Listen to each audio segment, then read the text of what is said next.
Atlas Audio Podcast Network. ChatGPT Plus is free for college students through May. Here's the thing. You've got a lot to do between now and then. Studying for finals, writing papers, trying to keep your life on track. And ChatGPT can help with all of it. It can quiz you for your econ exam, make a study guide from your French notes, plan out your meals and study breaks. It can get really specific on how you like to learn. It can even help you come up with ways to stop procrastinating. So from now until summer break, take advantage of all the ways ChatGPT can make your life easier. Restrictions apply. Clorox Sentiva smells like grapefruit. Cleans like Clorox. And feels like...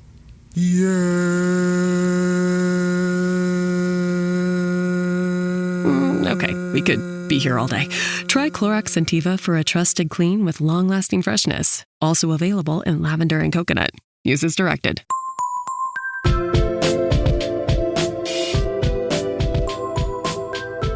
Hello out there, all you cool cats and kittens, and especially all you mothers. Actual mothers and perceived mothers, and all of the mothers and all their shapes and sizes and variability and everything, because it is, well, today is Mother's Day, but this will be the next day after, so happy Mother's Day. And today we're going to tell you about some badass women, probably much like the mothers you know and love, but some badass women that you probably haven't heard of, but definitely should have, because this is Whining About Herstory, and I'm Kelley. I'm Emily, and I just want to send a special shout out to all of the motherfuckers out there. And them. It's my favorite kind of mother. Right? Other than my own, I love my mom. Like, all the mothers deserve love from the motherfuckers. Like, it all just goes together, you and know? mothers can be motherfuckers. Exactly. You don't have to only be one. They're not mutually exclusive. You can be whatever you want because you're a mother. And we love you. We love you. Kelley got to see Savvy as Fuck Sue today. Mm-hmm. I got to see Gwen. It was a good time. They're both doing well. I gave my mom a certificate of attendance for her grandfather, my grandfather, her father. He attended college and he never got his diploma because according to family lore, it was the Great Depression and he couldn't make his final tuition payment. And that always kind of bugged me. I was like, he did the work. Like, fuck you guys. So apparently the university still exists, and I sent them a contact form in which I did not say, fuck you guys. Right. You're just like, part of you wanted to, but you're like, let's be professional. Well, it's like, I get it. Yeah. So I was like, hey, I know it's been almost 100 years, but I was wondering if I could like make my grandpa's last tuition payment, get his fucking diploma. Turns out he was actually like a few credits shy. Like he did all the education, but I think he like flunked a class or something, which I'm like, love you, Grandpa. Right. You're like, that sounds familiar. Same here. Yeah, same.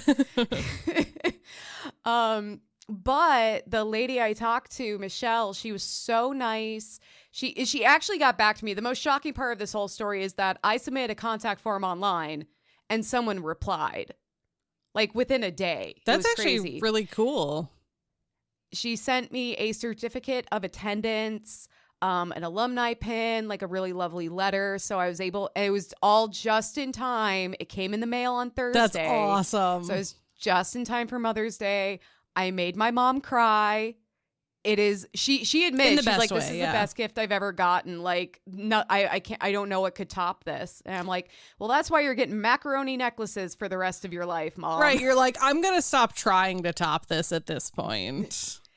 I had previously topped it because I found a photo of the ship that her grandparents came in on from Poland. And I got the photo and I got it framed and she still has it hanging up in her house. And that made my mom cry. Yeah. So I've been chasing that high ever since, like making my mom cry for the right reasons, because God knows I've made her cry a lot for all the wrong reasons. And yeah, I finally did it. Emily does much better at Mother's Day than I did. I got my mom a cake and a plant, and I brought my husband with, and he did work at her house. Like he put in an air conditioner for her and put in a new hall light. So that's an amazing gift, though. Bringing a dude to come over and do like house chores for Mother's Day. I brought her to Menards because the light she originally got didn't work, and then we bought a new light. Well, and fun. Like for the past several Mother's Days, Christmas, and birthdays, I've put thought into what I get my mom. Yeah. And like I write a nice card and I get her something I think she'll actually enjoy. But like this is it. Oh, this is well, in honor of Mother's Day, I'm drinking water. Yeah. Actually, it's not in honor of Mother's Day. I'm drinking water because I'm hungover. Moscow mules are no joke, but they are delicious. If I could drink White Claw, I had thought about that. I was like, oh, I should like get like a White Claw. And I'm like, I can't drink White Claws, and my mom doesn't like wine, so I'm like, I'll just hydrate because I should hydrate, and my mom would be proud of me for hydrating. I was gonna say my mom would be very proud that I'm drinking my water. Yes, that I'm getting my fluids. For my mom, it would definitely be Chardonnay. She's a Chard gal. Yeah, my mom. As we found out, my mom doesn't drink wine, so. I could have drank Bailey's too. I still want to have a White Claw with Sue, though. That would be fun. She'd be down. Yeah, White when Claw I and can't sauna. hear my heartbeat in my head. White Claw and sauna. Sauna! Oh, my God. Well, cheers. Cheers to the moms. Water cheers. Water cheers. I have a plastic Not cup. putting a lot of ceremony into this because the story that I'm talking about today is specifically in honor of Mother's Day. So I'm in so the past, excited. we covered Anna Jarvis, who invented Mother's Day. And I remember I posted about the story I'm going to cover today on our social media before because it's a really interesting story, but I've never covered it on the podcast. So today, I am whining about a mother to us all, Phoebe Febb Ensminger Burn, the mother who saved suffrage. I'm excited for this. I'm just going to clarify. So she's mostly known as Febb, F-E-B-B. Okay. I tried to find someone pronouncing that because I'm like, oh, is it like Phoebe? Yeah, is it like Phoebe or Feb? Makes it sound like Feb. So, hi, Kat. Thank you Fabe. for putting your butt in my face. Happy Mother's Day to me from my fur babies. So I'm going to say Feb, and I'm going to say it a lot because there are some places where like I was Googling her and I Googled her full name and there were results that were like Phoebe not found. And I'm like, you didn't even put her first name in there for like reference. I've done that in some of the other women I've covered is like they just don't have their actual first name. And I'm like, all right, then like clearly they didn't go by that name. Yeah. So that's what I'm calling her. I even found a video of her like great granddaughter reading something she wrote. And I was like, now I'll hear the great granddaughter say her name and they'll know how to pronounce. No, she never says it. So if I'm wrong, well, that's it. Like it just, I'm wrong. We're going to say Feb a lot. And if we're wrong, we're wrong. We're going to be wrong a lot. So August 18th, 1920, Nashville, Tennessee. It has been a hot and trying summer in the Tennessee Senate. 35 states have ratified the 19th Amendment to the U.S. Constitution, which stated the rights of citizens of the United States to vote shall not be denied or abridged by the United States or any state on account of sex. Hallelujah. Great. Finally. Though I mean, at this point, it's like, we are so close. Right. Just fucking do this Just already. finish it. Come on. Though the amendment had been passed in 1919, it had to be ratified to become law. To ratify a constitutional amendment, 3/4 of the states need to approve it. So today, that's 38 out of 50. In 1920, it was 36 out of 48. Yeah, so they were one state away. Have Hawaii or Alaska. Okay. They were one state away. Yes, exactly. So 35 states have been like, yeah, we need one more state. Okay. And Tennessee is like, we're going to vote on whether or not we're going to ratify this. Tennessee's so it's like, we'll see. It's going to happen or not. So women had been officially fighting for suffrage for over 70 years. Longer than that, as long as they, didn't have the vote. Right, exactly. But Tennessee legislators had been hotly debating whether or not to ratify the amendment and secure it as law. Suffragists and anti-suffragists, or assholes, as I like to call them, people that don't want everyone to have rights. Yeah, no, like people who hate freedom. Terrible people. Not patriots. Yeah. So they gathered at the State House to campaign for each of their sides. The legislators were at a stalemate. It was looking 48 for ratification and 48 against. Now, they hadn't voted, but that was kind of like the straw poll. Yeah, like as they kind of go through, they were like, oh, it's like neck and neck. Yeah. Yeah, based on where everyone stood, it was 48 to 48. And finally, in the 11th hour, the legislators voted. A freshman member of the House of Representatives, 24-year-old Harry T. Burn. Oh, that's really young. Said aye. That's really young. Like, you don't, I guess, like, back then he was it wasn't. Elected when but he was 22. But, like, you think of, like, nowadays, it is very rare for, like, people that young to be in the House or, like, any of it. Oh, no, I know. And that, like, it is insane. He was first elected when he was 22. He's like, I've been a legislator for 2 years. I'm 24. Right. And it's like, he's you're still considered baby. a freshman member, though. Like, yeah, exactly. Like, Jesus Christ. Yeah. And, I mean, it's the 1920s. People were dying younger. Maybe, like, 1920s, early 20s. That's what I was thinking, like but still. Late 30s in 25 years. That's still pretty uncommon. But yeah, like, he just seems so young. I'm like, 24-year-old. Like, geez. Okay. Sorry. Continue. So 24-year-old Harry T. Burn said aye so quickly that it took a moment for the other legislators to process what he had said. He said aye, and they're like, Gesundheit? Like, What? did you sneeze? What? Are you okay? You have something in your eyes? Right. What's going on here? Harry T. Burn was not a staunch supporter of suffrage. In fact, he had voted against the 19th Amendment being passed, which made his sudden support all the more shocking. Yeah, so even more so, people are like, what did you say? Like, yeah, he's like saying it really quick, and then they're like, you? yeah. Like, did we hear you right? That was a nay, right? Do you want to try that again? Yeah. You A little slower, Let me- please. Let me get my little ear horn thing out so I can hear you better.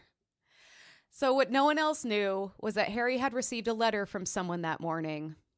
A letter from someone very important. A letter from his mother. Aww. Tennessee native Phoebe Ensminger Burn, known as Miss Febb to her friends, that. which I love. Miss Febb. Yeah, saying yeah, like the super southern Miss Febb. Maybe that's how they said it, because I'm like, Febb. That seems so odd, but like, Miss Febb. Yeah. I'm like, oh yeah, that's got the Yeah, I like it's got this juice on it. So she was born in 1873. A well-educated woman, she graduated from the U.S. Grant Memorial University, which is Tennessee Wesleyan today. Okay. University. This was during a time when higher academics were male-dominated spaces and seen as pointless for women. I was gonna say, like, I'm honestly surprised she got into like a university. Not she's not smart, but in a like that they let her. I think it was very so it was odd. But I think higher education for women at this time, it was definitely more reserved for people of a higher status and more wealth. But the idea was not so you could learn and get a career. It was so you could find a husband. Yeah, and it's probably very limited. Like, you probably couldn't get any degree you wanted. There's probably like, here's like the 3 degrees women can get. Right. And, it was more like, oh, well, she's going to be a better, more rounded person to entertain, her husband's consider whatever. Yeah, and to like watch the children, she can teach them more. Find a good nanny. Yeah. So like, even when women were afforded educational opportunities, the goal was very different. Yeah.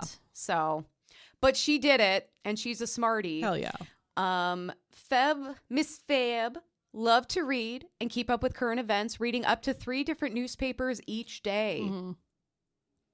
I'm sorry. Girl well read. That's insane. I read like none, but that's also because the news is depressing right now. I can't. Yep, Yeah. nope. I'm really struggling with. I keep up with like local news, and that's about the amount that I can do right now. What I'm trying to do. So I'm I'm involved with a local organization that is trying to address a lot of the issues that's going awesome. on nationwide and locally. So I'm trying to keep my focus on that. Like, okay, what are our calls to action? What are we working on there? That's awesome. Because I like, there was a week I like didn't sleep. Oh yeah. I was so anxious. I would wake up with a jolt, like my heart's, it's been bad. Everything has really been fucking up my mental health, which has already not been great. Yeah, pray for us. It's like shooting Swiss cheese. Right. How many more holes does it need? None. No more. We're done. Anyway, Miss Febb is on top of it. She's informed. amazing. She was well engaged with the world around her, so it's unsurprising that she was resentful that she was denied the right to vote on the basis of sex. So imagine being Miss Febb having conversations with men who are like talking out of their asses. And it's not because men are dumb. It's just we've all met those people who are talking out of their asses. Yeah. And her knowing they can vote and she can't just because they have a penis. Yeah, that's it's so frustrating. She's like, yeah, well, I read 3 newspapers today, but what the fuck do I know? Right. It's like when you have those conversations, like when people try to mansplain, like, but like I've seen it on like different like websites where people will try to like mansplain to a woman that like posted something on X, and then the person comes back and they're like, no, I literally wrote the book on this. You're fucking wrong. But like the man's like, well, I have a penis, so I know more. And it's like, no, you actually don't. Confidence is great to have. Right. But just because you're a man does not inherently mean you know more than women. Yeah, unfounded arrogance is a problem. That's the line. It's like confidence is great, arrogance is not. Yes. But yeah, I'm like, she's this proud, well-educated Southern woman. Mm-hmm. She's engaging with all these other people, and you know that she's hearing someone say something stupid. It's just like, oh, but I'm the one who can't vote. Right, exactly. Like, really? So Febb worked as a teacher before she married James Lafayette Burn. I love Lafayette as a name. That is such a good Southern name. I would name a cat Lafayette. Yeah, that's a good name. That's a good cat name. So together, the couple would run a farm together and have 4 children, with Harry being the eldest. Febb's life was not without hardship. She lost a daughter, Sarah, in 1914, and only 2 years later, her husband died of typhoid fever. Aww. I didn't find anything that said they had a servant named Mary working with them, so I think it's unrelated. Yeah, I think it's unfortunate happenstance. Yep. This left Febb to run the farm, raise the children, and support her family on her own while grieving her losses. Yeah. And it was a challenge that she accepted and succeeded at. I mean, clearly, like, because we already know one of her kids, the oldest, is in the Senate. So, like... My next line, her eldest, Harry, was elected as a state representative in 1918 at only 22 years old. Yeah. That's awesome. And, like, for the time, I don't think that's, like, baby Einstein. Yeah. It's like a 13-year-old elected to the Senate because he's so smart or something like that. But it's still really incredible. Seems really, yeah. Well, and like clearly it's like she passed on that love of knowledge to her kids. Yes. Though undoubtedly proud of her son, Febb disagreed with Harry when it came to suffrage. Obviously, Febb wanted the right to vote, but Harry was an anti-suffragist. While suffragists adopted yellow roses to show their support, anti-suffragists wore red roses to show their opposition. So it was like, in suffrage, there was this thing called the War of the Flowers, because it was like yellow flowers versus red roses, and really interesting. And Harry wasn't just I just don't think women should have a right to vote, but like, I'm not going to get too involved in it. He wore a red rose boutonniere to publicly show his stance. He was like very public, very probably like spoke a lot about it, very, very anti-suffragist, not just kind of like, well, I'm on the fence and my party's leaning this way, so I'll lean this way. He was like, nope, this is what I believe. Yeah, he's wearing the uniform. Okay. So despite their differing opinions on, basic human rights, Febb and Harry communicated regularly via letters. That's a good mother, because that has got to be so difficult to watch the child you raised actively campaign against your rights. Yeah, that's hard. Yeah. So in a 7-page letter from Febb, she caught Harry up on the local gossip and goings on at home, but interspersed references to the vote. She wrote, "Hurrah and vote for suffrage. Don't keep them in doubt. I noticed some of the speeches against. They were bitter. I have been watching to see how you stood, but I have not noticed anything yet." I just want to say, I love the way Febb writes. So I did listen to the whole letter. I'm not going to read it out here because it's a combination of like, here are people in our local town who did a thing. Also voting. Hey, did you hear about Mr. Mullins and his cat? Voting, Yeah, it's kind of most like, of it is not relevant. just like tying it in with everything else. So it's like, like it just seems so commonplace kind of a thing. But the way she writes, she's like, I heard some of the speeches given against suffrage. They sound so bitter. I bet that's not you, Kind of bitter. Even though she probably knows his stance, but I like that she's like, I've been watching to see how you would be, and I haven't seen anything yet, So it's like, that's just kind of funny. Yeah, no, she's kind of calling him out, but like subtly? We talk about Minnesota passive aggression. Southern passive aggression is an entirely different beast. Well, and I do wonder too if she's trying to like subtly be like, hey, are you changing your mind? Because like you haven't, like everyone else is standing up and speaking and sounding really bitter, but you haven't stood up and spoke yet. Like, does that mean you're maybe thinking about voting for some, like, I wonder if that's kind of also her just like poking at him like, hey, you're not being as vocal as maybe you have been in the past. Is there a reason, Yeah, but also, like we all want to make our moms proud. It's like, I've been watching to see, where you end up here. Haven't noticed anything though. Like, right? Oh. Like, she went on to write, I hope you've seen enough of politicians to know it is not one of the greatest things to be one. Oh God. What say ye? Like, as a politician, she's like, I don't think you should be one, but like, what are your thoughts on that as a politician? Yes, exactly. Well, and because, politicians obviously think about being reelected. And so he was going to be up for reelection. And she's basically like, are you sure you want to do this? Do you even want to be a fucking politician? They kind of suck. Like, why would you worry about getting reelected? Miss Febb is throwing some serious shade at her own son, and I love it. What say ye? Yeah.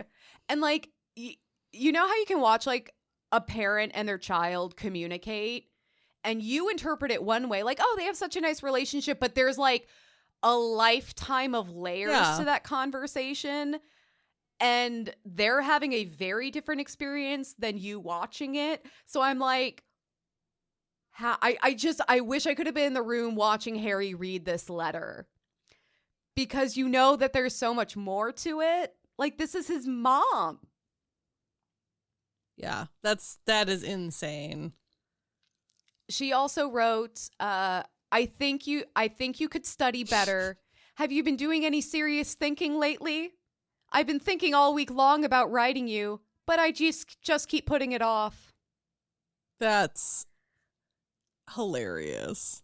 The fucking shade. Well, and I think again, it's kind of like, remember, like she's kind of reminding him, like, I'm super well read. Like, I read a ton of newspapers. Like, have you been reading up on your stuff? Like, have you been giving serious consideration to these issues that you're debating?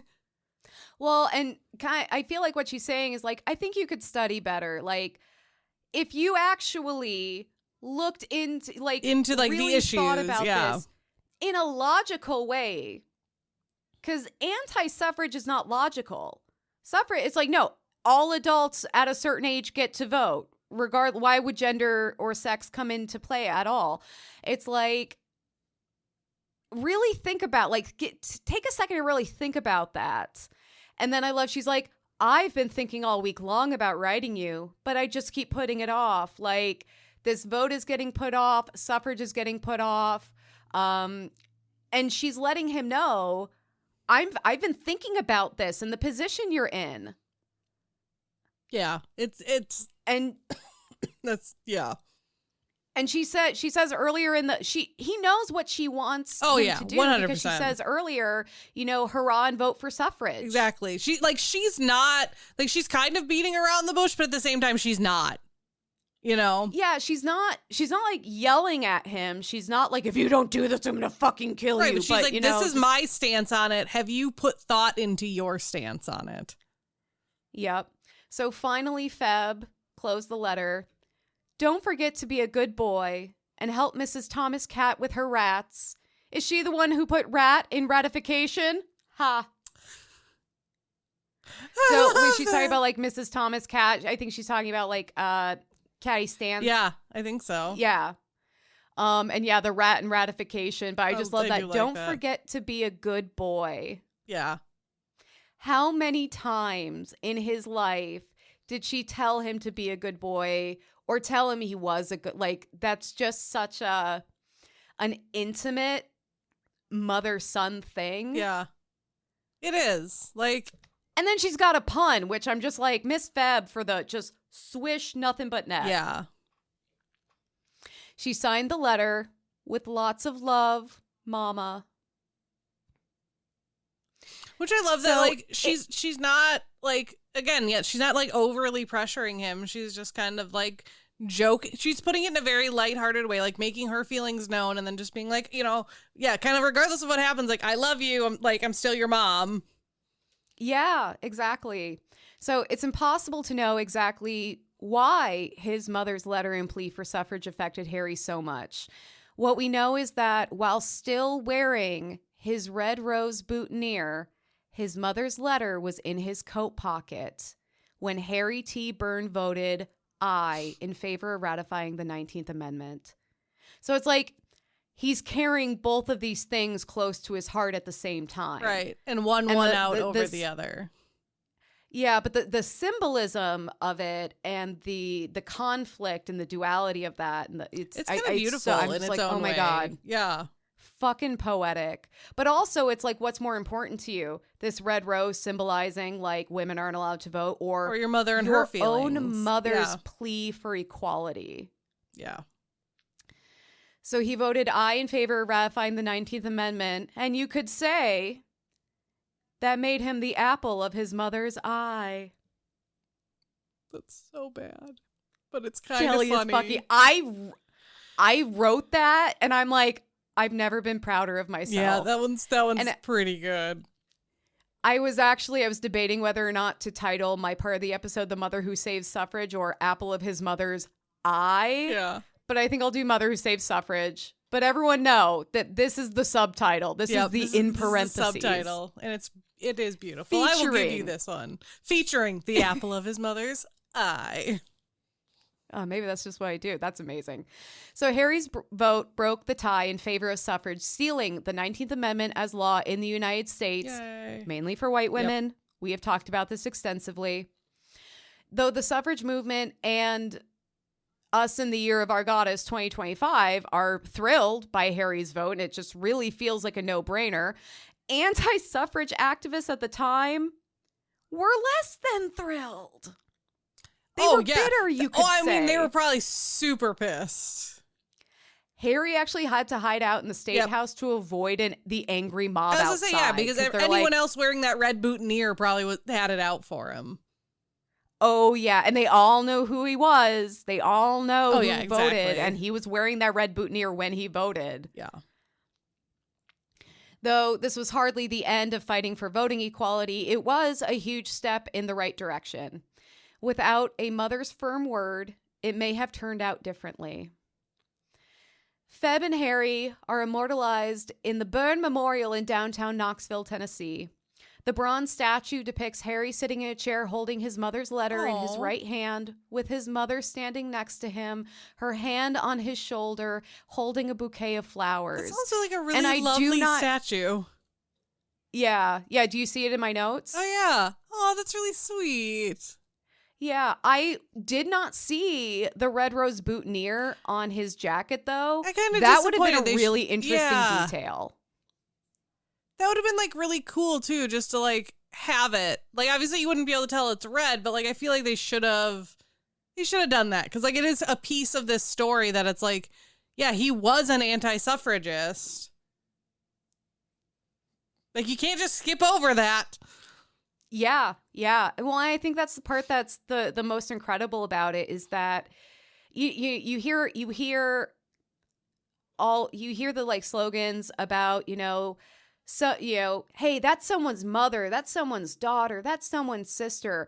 And it's frustrating because it's like, why does it have to be someone close to you to make that impact? But in this case, it was the fact that he was close to his mother that did make the impact.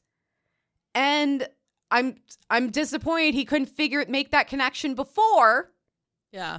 But it worked, and he was able to open up his empathy a little more. So the statue has a section of the letter and the story engraved on either side, and on the front of the memorial, it reads, "This memorial stands as a reminder.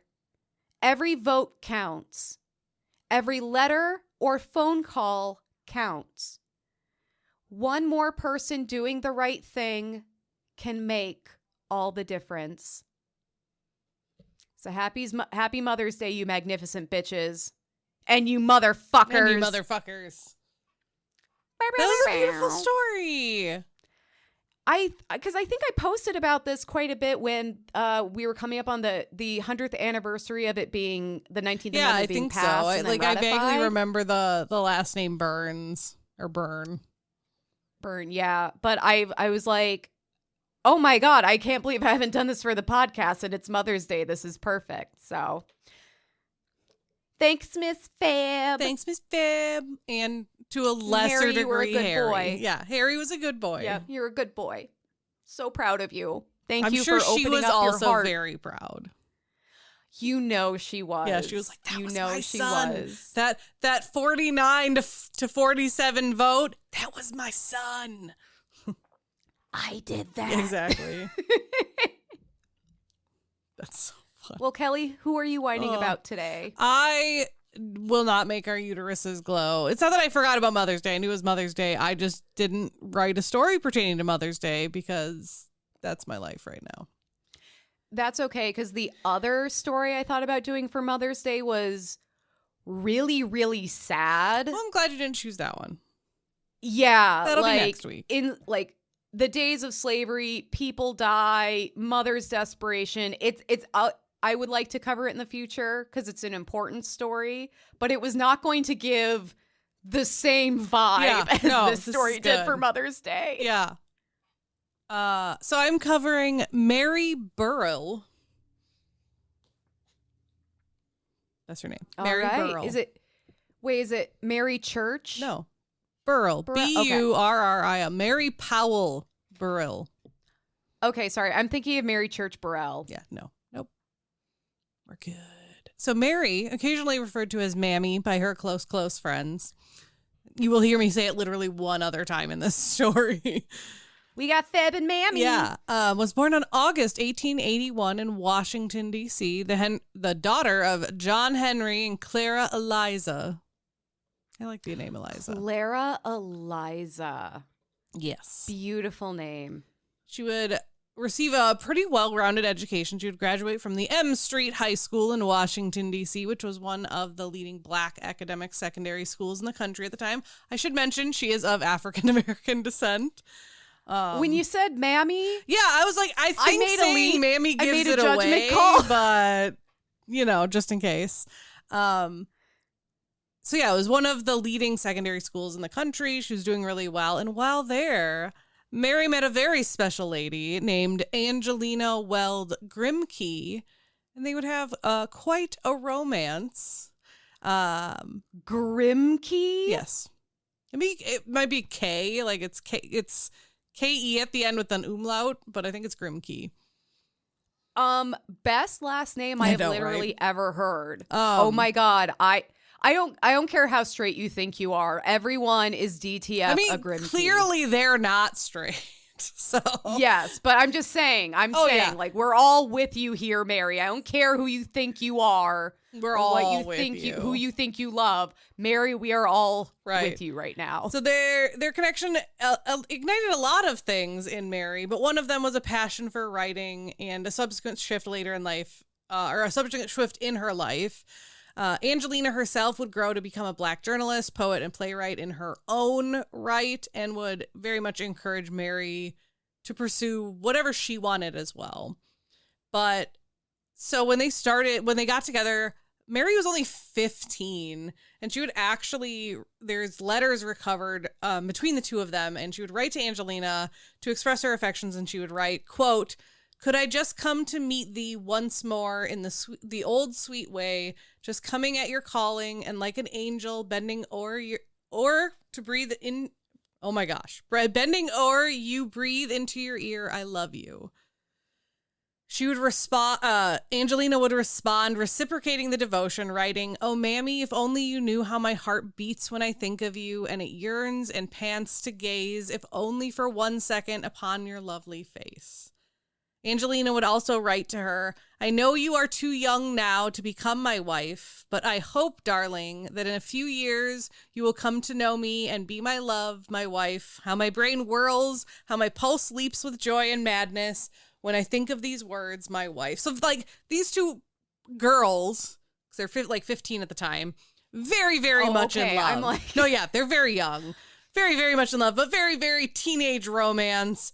What, unfortunately, like, would not last, but, like, I just wanted to, like experience, like, this is, like, the passion she's growing up, like, experiencing with another person, just, like, this really, like, love.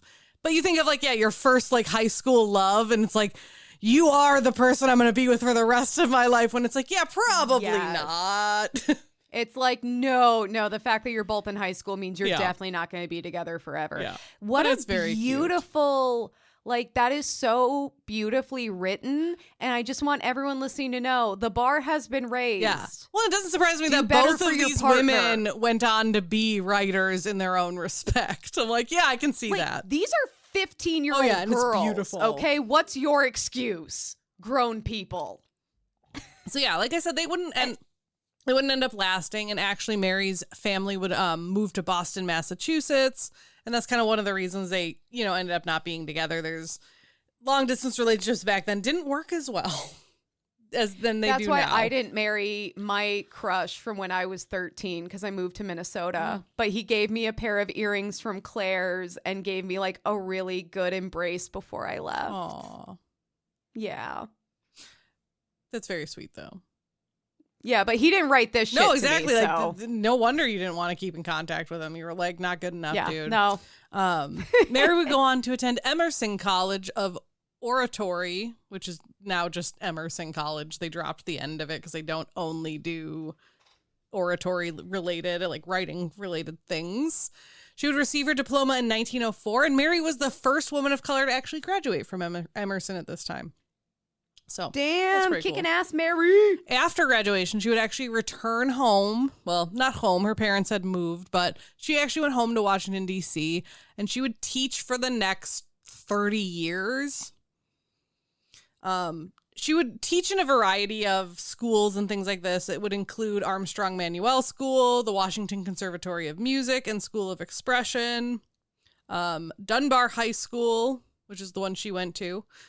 So like she went back to her alma mater, and the subjects she taught also kind of ranged. They all were kind of like in the same field, because it was like English or speech or drama or writing, but like they were all kind of like English-y based. But yeah, so we love a good English major in this podcast. Right? I know I do. My mom, I don't think my mom was ever prouder than when I decided to also be an English major like she was. Yeah. And she got me this shirt that said, "Poem, Professional Organization of English Majors." And I still have that shirt. Aw, that's actually really sweet. You were like, I got you, Mom.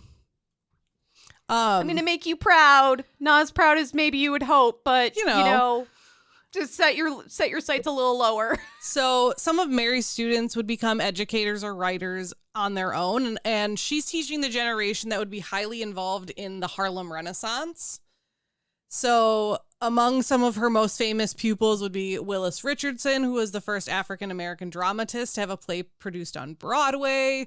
Another notable student is May Miller, who published her first play, Pandora's Box, while she was actually still a student under Mary's teaching.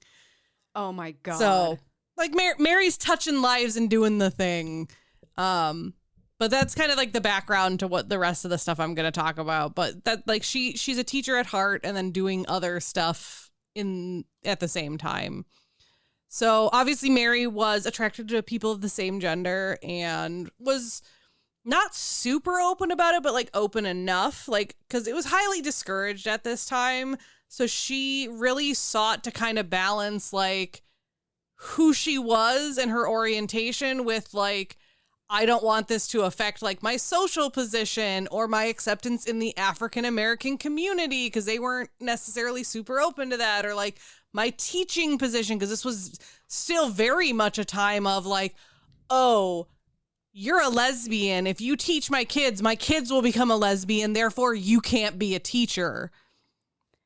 Thank God we don't have those issues anymore, right? Right. And so like thank God we figured that one out. Yeah. So she was like open, but not super open. It was a very fine balance she walked.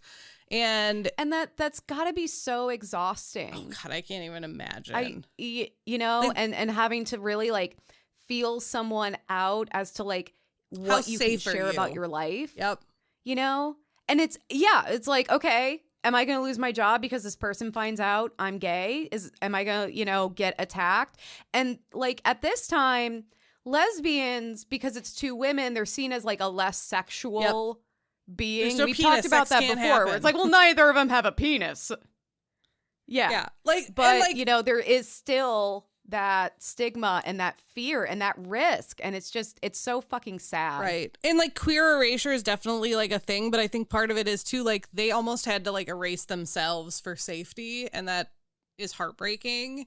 And I think back then, I think for a lot of them it was very much like work was work, and you didn't talk about your personal life with those people in these situations, and then you had like your close friends and family that you hopefully trusted to be able to be open with.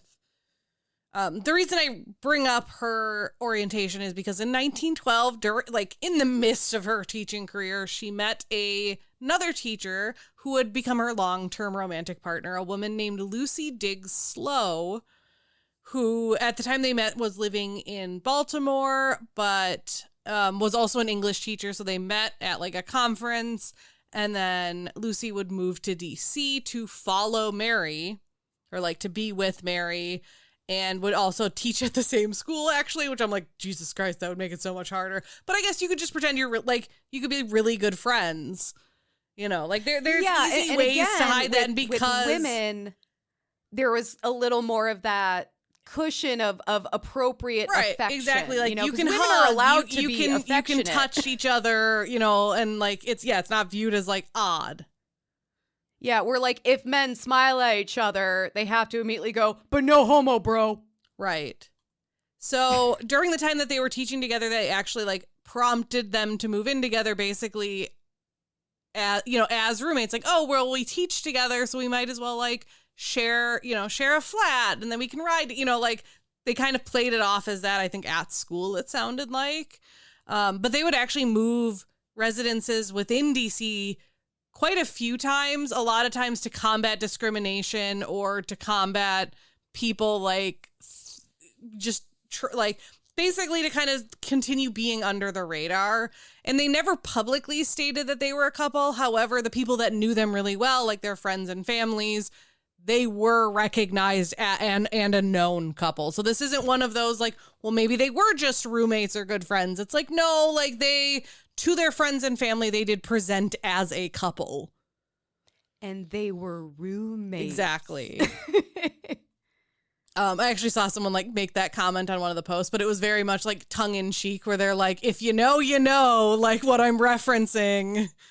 Yeah, that's also like a really well-known Vine. Yeah. It's super funny because Egg, whenever we're out, we'll make that joke, like, and they were roommates. Yeah. Like, regardless of the situation. That's super funny. Nice. So yeah, after her and Lucy got together, like things are going out pretty well. And then we really see, this is where Mary's writing, we see like probably her two most well-known plays come out. So this is 1919. She actually wrote both of her most prominent plays in the same year. Like she had written some plays before this and some plays after this, but this is probably like her two most well-known works. I guess I don't know, like I'm pretty sure they're plays. So the first one was called They That Sit in Darkness. So this is where we're going.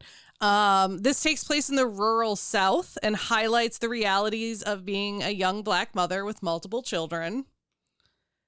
Pretty early on in the play's matriarch passes away at a young age and leaves behind 7 children, leaving her 17-year-old daughter to like tend to the family matters, you know, like, and deal with all these kids. Christ. And so like that's what the play is really about, is that so the daughter's name is Lindy, and basically the play is about like Lindy realizing like I can no longer pursue an education, like I need to get a job, I need to take care of my siblings. And it's a play all about how this family is in poverty because it was a single parent household. Parent dies. And then how that poverty then impacts their access to food and healthcare and education. And the whole play basically is aimed to highlight the cyclical nature of poverty due to systemic problems. This is 1919. Aren't you glad we fixed that one too? Yep. And there's no one arguing that that's not a thing? Yeah. So Mary is literally writing a play to directly combat what at the time, and some people, I definitely still hear this stereotype, but this pre-existing stereotype that suggested African Americans were, quote, this is not my words because I don't believe this, but quote, inherently lazy, unintelligent, and prolific breeders, end quote. So yeah, she's very much being like, no, it is, we start impoverished, and then due to the systemic problems that we face, we continue to be impoverished, you know? Well, and like I work in housing, and so many Black people in America were denied opportunities to buy houses. That is one of the best ways to build generational wealth and pass that down onto your kids. And we are taking that and being like, no, not for you. And then wondering why there's this disproportionate, you know, amount of poverty and struggle for some people in the United States. Yeah. But yeah, no, I'm frustrated because she's writing about this in 1919 and we're still dealing with these issues today and even acknowledging that they exist, because people do still say those things about Black people, Hispanics, Latinos. It's absolutely insane. It's like, no, because they're just inherently lazy. Are you fucking like an entire group of people did not inherit lazy? What the fuck are you talking about? Yeah. It blows my mind. Yeah, it is. Well, and think about like in 1919, like this was groundbreaking.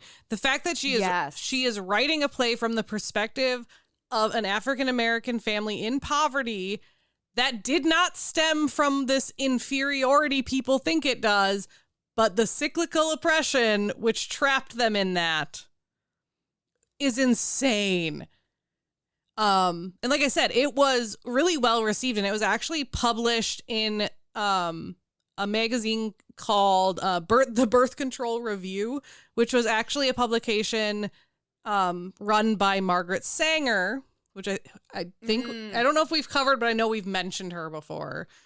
Yeah, she was huge advocate for birth control and reproductive rights and stuff like that. Planned Parenthood. Yep. And so she ran the Birth Control Review. And Mary obviously like very wholeheartedly believed in it, and there is pieces in this story about that, you know, about being like, hey, birth control can help escape poverty and all of this stuff. Like, it's not like a key point in the story, but there's enough of it in there. And then like Mary is very much still like, Yes, like, and she did, like, she advocated, like, I obviously haven't read the play, but I believe part of it is like Lindy's like, well, I'm not going to have like kids of my own because I'm raising my brothers and sisters. And if I'm going to make any money, like, I just can't do that.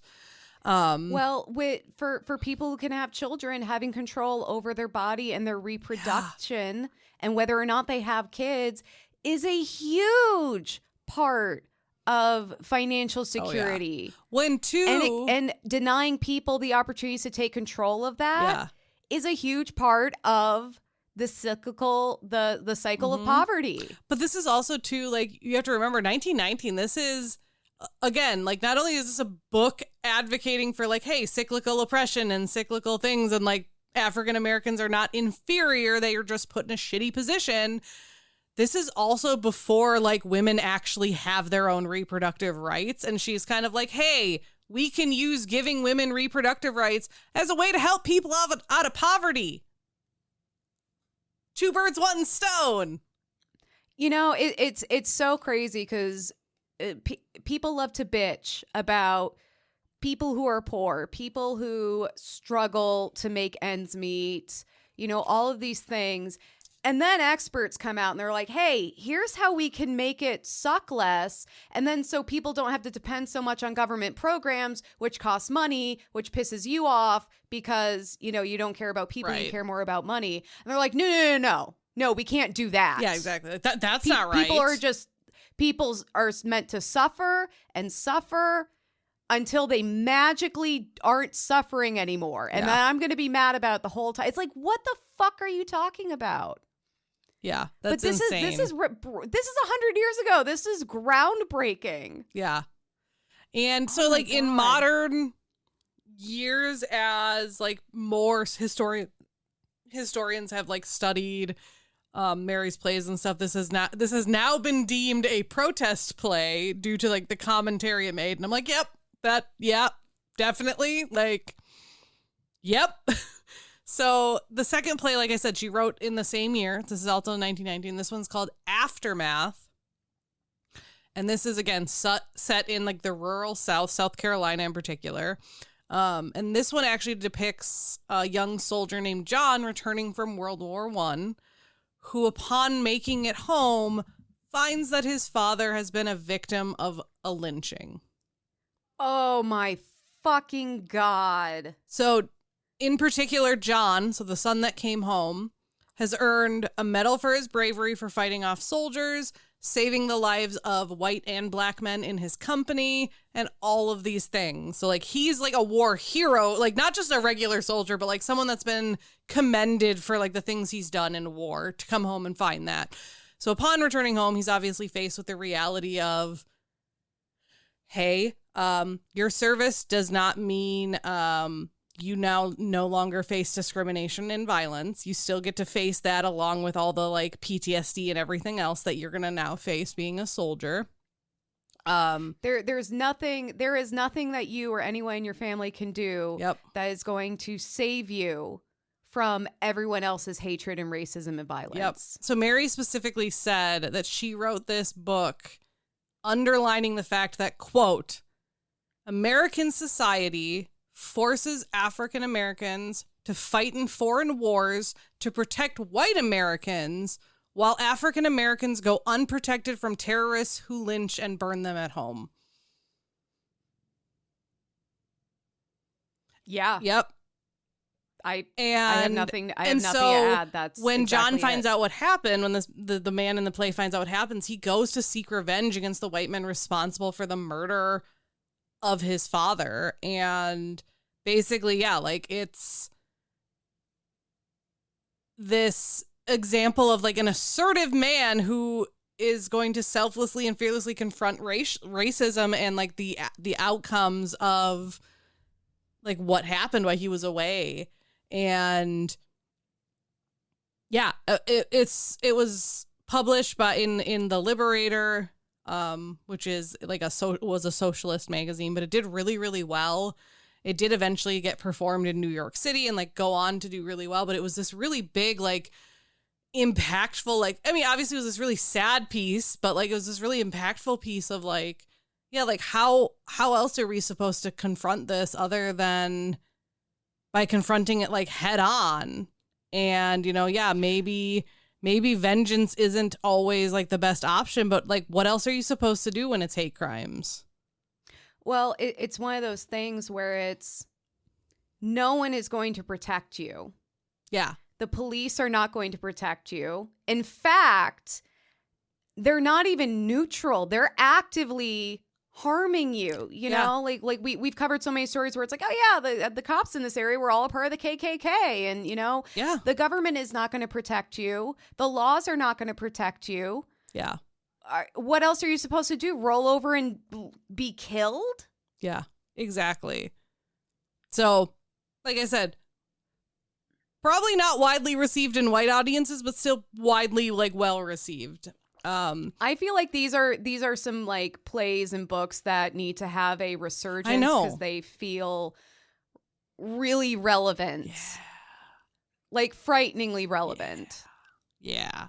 So she was really like dedicated, obviously, like to telling these stories. And actually, it wasn't just her, but her partner as well. And they worked to create a safe space in DC for other creatives, namely actually within their own home. And there's a lot of records and letters and things that show like that their house was like a refugee for a lot of Howard University's female students. And her partner would regularly host get-togethers there for like her students to talk and counsel. And like it was usually like the young women of the universities and just different places.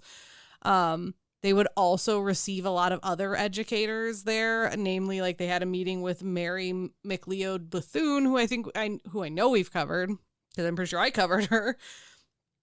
Who was, I believe, a politician, and like, yeah, they would just meet, and it was this whole thing, and it eventually became known as, like the S Street Salon, and like it was kind of like one of those old school salons where it's just like a lot of intellectuals getting together and talking about stuff, but it was both that and they would use it as like let's help young girls and young women like find their way in the world and just all these different things. And yeah, it was like different artists of all mediums. It wasn't just writers, it was politicians. It was like really anyone who wanted to. And yeah. I love that. And again, like the sense of community and building each other up. And there's a lot of like side eye with talking about safe spaces. That's what this is. Oh, yeah. Well, and I wonder too if it was a safe space for Mary and Lucy as well to be who they actually were together, and maybe other people that were of non-straight orientations. Anyways, so yeah, like they had these. Oh, sorry. The S Street Salon was a different salon, but they hosted salons in their own house. The S Street Salon was the other one they would attend. But yeah, they would also host a lot of things that were not just discussing like their plays and their writing, but they would talk about current events from lynchings going on in the areas to women's rights to reproductive rights. Like it truly was like I said, what the old salons were, where it was just like getting together and talking about different topics. And she would also be a part of the Du Bois Circle, which was a literary group of African-American women, which is cool. And I like W.E.B. Du Bois. Yeah. Love it. So amidst these successes and gatherings and all of this stuff, Mary would actually return to Emerson College to pursue further education and would receive a Bachelor of Literary Interpretation, which is cool, and then would go right back to teaching. Literally, she took a year off to get this like certificate and then went right back to teaching. And she would even use her plays to continue educating people. Like I said, she taught a lot of the people that would then come about in the Harlem Renaissance. So I think that's kind of cool. And like, you can definitely tell like in her writing that like, it makes sense that like, yep, this is like, you're already protesting this stuff. And the people in the Harlem Renaissance really just like continued that. And I think that's just amazing. I want to just point out to Lucy, her partner, was really successful in her own right. She actually became the first dean of women at Howard University. And they were actually together for 25 years before Lucy passed in 1937. So I think that's really sweet though. Like they were together a very long time. They were, and the fact that people are like, oh, that's not real love, or they want to deny that love. It's like these women were dedicated to each other for 25 years, literally until death did they part. Yeah. And it's like, how would you ever try to invalidate that? Yeah. Well, and Lucy passed to like kidney disease, so it wasn't just like some like. It was probably something she suffered with for a while, but like still, like it wasn't just like, oh, they got divorced. Like, nope, literally one of them died. And in which case, like that doesn't invalidate, their relationship either. But like kidney disease, that's long. Yeah. That's hard. That's really hard. Well, and Mary actually remained devoted to Lucy even after she passed, keeping her memory alive. She would keep a picture of Lucy next to her piano, next to a vase that was always filled with like white carnations in remembrance of her, which I think is beautiful. She would continue teaching, and eventually when she finished teaching, she would actually move to New York, and then she would pass away at the age of 64 on March 13th, 1946. And she would be actually returned to D.C. to be buried in Woodlawn Cemetery next to Lucy. So they are buried next to each other, which I think is really, really sweet that they were able to be, buried next to each other. And actually one of the last houses they lived in, which is known as the Slow Burrill House, is listed on the National Register of Historic Places in 2020. So you can, if you're in Washington, D.C., you can go there. Yeah. And yeah, like obviously a lot of her plays, but specifically the They That Sit in Darkness and Aftermath, like are really big pieces of the experience into African Americans in the early 20th century. And by Mary writing these, it really brought about continuing the development of not only the students she was teaching, but like these discussions that we're having. And like, no wonder if she's writing plays like this and talking to her students about them, no wonder her students were trailblazers in their own right, fighting for their rights. She was so into the community building, and she really is, empowering other people to take their skills and talents and harness them and go with it. Yep. And in 2002, Emerson College actually announced the Mary Burrill Scholarship, which is a scholarship for first-year diverse and or economically disadvantaged students to continue Mary's legacy. And like as I already mentioned, like their house is on the National Historic Places, which I want to go visit now. I love that. But yeah, that like there's not a ton of information, which makes me very sad but I'm like, okay, given that she was a lesbian and given that she was an African American woman and all this stuff, like it makes sense that there's not, because I'm guessing she was very private. Like I think the fact that there's still the letters from when she was 15 is like insane that someone like found those. But I think like I was glad for the information I found. But yeah, that's Mary and in a tiny part of Lucy, but like that's Mary Burrill, and the amazing work that she did to bring some harsh truths to light that still very much need to be talked about today. Absolutely. Well, I know you said this wasn't a Mother's Day story, but it's a little bit. Like she was a mother to a mother to so many people. I'm sure her and Lucy were a mother to so many people.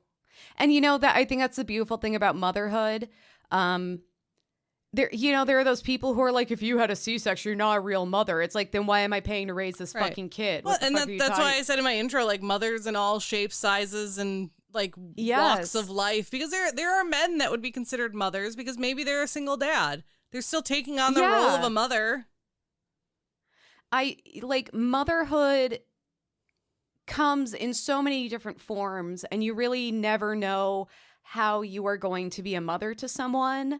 Like I've got a coworker, and she's a young woman, and every now and then she'll come over to me and be like, I had this really weird interaction with a guy. Am I overreacting? And she'll tell me about it. I'm like, you are not overreacting.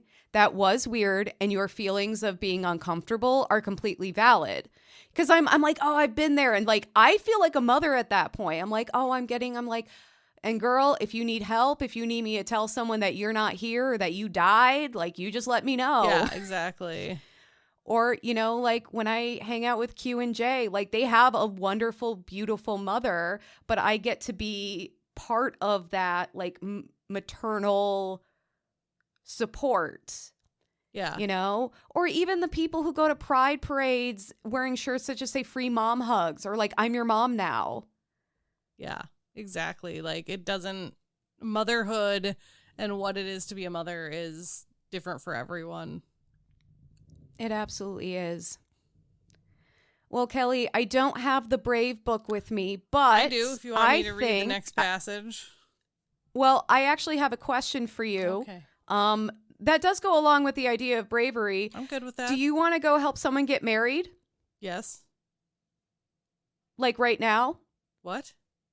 I got a text from a friend. She wants to get married. She needs 2 witnesses and an officiant. I am ordained by the Church of the Latter-day Dude. Egg is a witness. And I texted her. I'm like, I'm recording with Kelley right now. Like, what the fuck is going on? She's like, does Kelley want to come? Because she listens to the podcast. Maybe, sure. I mean, like, how long is it gonna take? Let's talk about the details not on the podcast. We'll talk offline. But yeah, talk about being fucking brave. Just like, hey, what are you up to right now? You want to marry some people? Sure, why not? We'll let you know how it goes. Thank you so much for listening to another episode of Whining About Herstory. Like us on Facebook at Whining About Herstory, Instagram at WAHPad. Our website is whiningaboutherstory.com, where you can find a link to all of those sites, all of our merch. You can also find a link to our Buy Me a Coffee, and you can sponsor a glass of wine for $5 or an entire bottle for $15, or you can go to our Patreon, where you can donate for as little as $1 a month to get some bonus content, or join us for our monthly happy hour. And also rate us 5 stars wherever you listen, because it pisses off all the right people and gives us the warm fuzzies in our deep insides. All the way inside. Heaving insides. Oh my God, thank you so much for listening to another episode of Whining About Herstory. I'm Emily. I'm Kelley. Have an empowered day, y'all. Bye. Bye.